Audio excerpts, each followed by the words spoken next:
Hello and welcome. This is rooflemonger, and my friends, in today's video I got some Broly tech for you. It's actually very reminiscent of a very recent character, as in Super Baby 2. What am I talking about?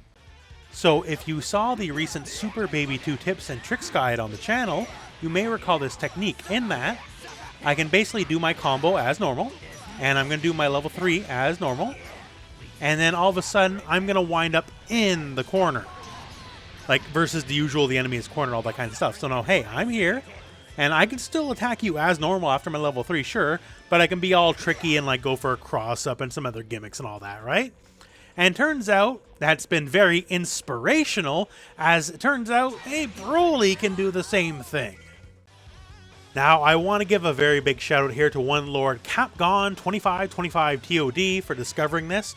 I myself and other people like Cool Kid and Lord George Chikoto, we figured out variations of this in the past, but they all needed assists. This is completely by itself, just Broly, 3 bars for level 3, no assists, that's it.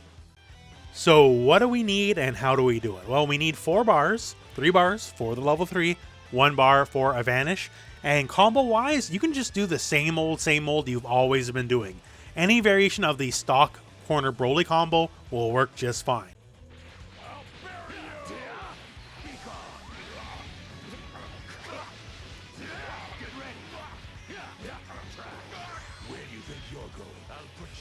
So we can see Bardock's like just above my head right now, and when you know it, oh, the level 3 basically caught the edge of his foot and dragged me into the corner as Broly.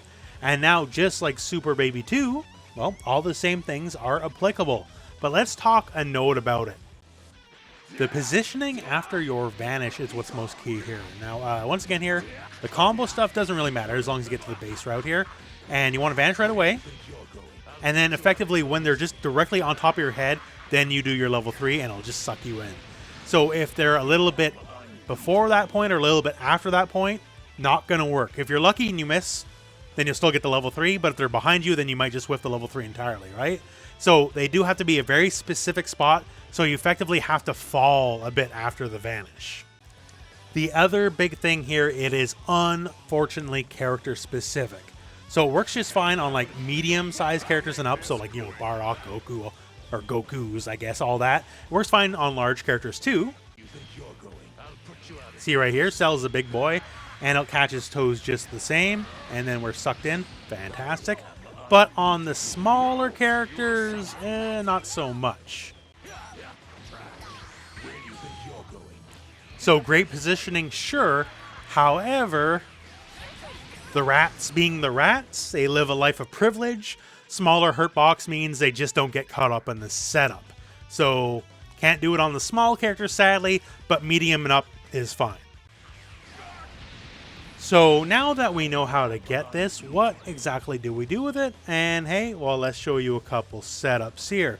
So first of which, the easy one is, well, we cross over, you smack them in the noggin, right? But if you just cross over right away, well, they'll still be knocked down, so you're going to whiff. So let me show you a frame kill setup. In case you don't know the term frame kill, it's not a term you often hear in Dragon Ball FighterZ, usually more here in, like, say, Street Fighter terms. Since we got empty frames, we got to burn up before we can actually do the thing we want. We're doing basically a move to burn up those frames exactly, and then we can do the move we want. So once we're cornered here, what we're going to do is just plain old backdash, and the backdash has exactly enough frames to kill the empty time we need, and then go over and cross up. And now for added wow factor, I guess, just to show you here, the enemy is going to be set to wake up vanish, and this will stuff it clean. So it'll be wake up vanish, wake up down H, any wake up reversal, it'll safe jump, all that kind of stuff. So it has everything dead to rights.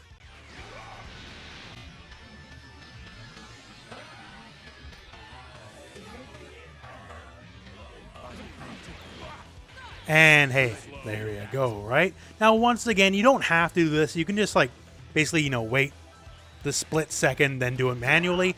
But if you just want to make sure everything is frame perfect, this is a way to do it. Now, the move never traditionally had amazing Oki by itself, so I can still do the old just regular jump into medium, land on their head, and of course, being in the corner, You can do, oh, I'm going to do this, oh, fake out, and then cross up last second, right? So those options are still available to you. Another thing we can do while we're in the corner is obviously when you tag in, the tag person comes from the side you're in, and since we're in the corner, well, they tag in really fast, right? Almost no time to block, so say if we were to jump right over their head and immediately tag,